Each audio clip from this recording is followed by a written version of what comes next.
నమస్కారం. నా పేరు ఉమ. ఇప్పుడు మరికొన్ని తెలుగు సంధుల గురించి వివరంగా తెలుసుకుందాం. ఇప్పుడు తెలుగు సంధుల్లో మరొక ముఖ్యమైన అకార సంధి గురించి తెలుసుకుందాం. దీనినే అత్వ సంధి అని కూడా అంటారు. ఈ సంధి సూత్రం అత్తునకు అచ్చుపరమైనప్పుడు సంధి బహుళం బగును.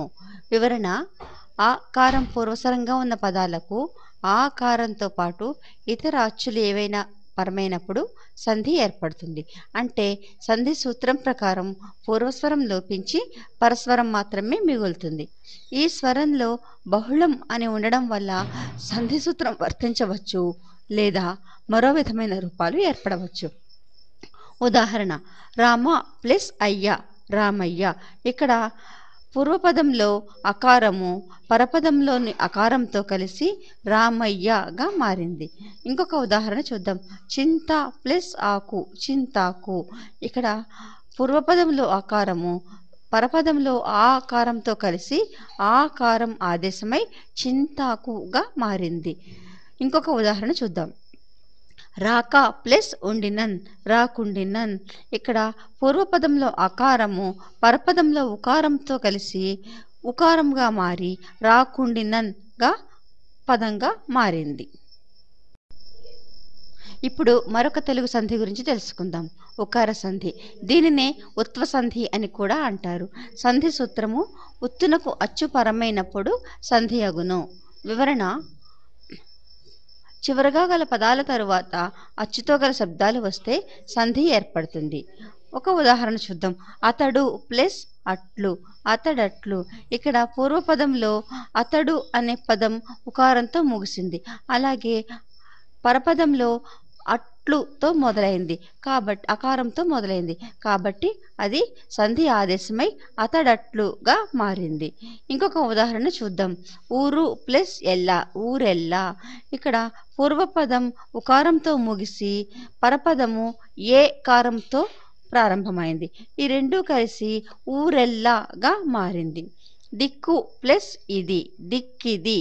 ఇక్కడ పూర్వపదము ఉకారంతో ముగిసి పరపదము ఈకారంతో మొదలైంది కాబట్టి ఈ రెండింటి మధ్య సంధి కార్యం జరిగి దిక్కిది అనే పదంగా మారింది.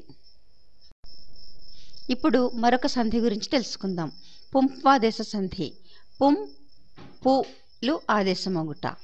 ఈ సంధి సూత్రం కర్మధార్యమున ము వర్ణమునకు పుం లేదా పు పదములు అక్షరములు ఆదేశమవుతచే పుంప్వాదేశ సంధి ప్రక్రియ జరుగుతుంది. వివరణకు వస్తే కర్మధారయ సమాస పదాలకు పూర్వపదంలో ము అక్షరం చివరగా ఉన్నప్పుడు ఆ ము అక్షర స్థానంలో పు వర్ణము లేదా పు వర్ణము కానీ వస్తాయి. కొన్ని ఉదాహరణ చూద్దాం.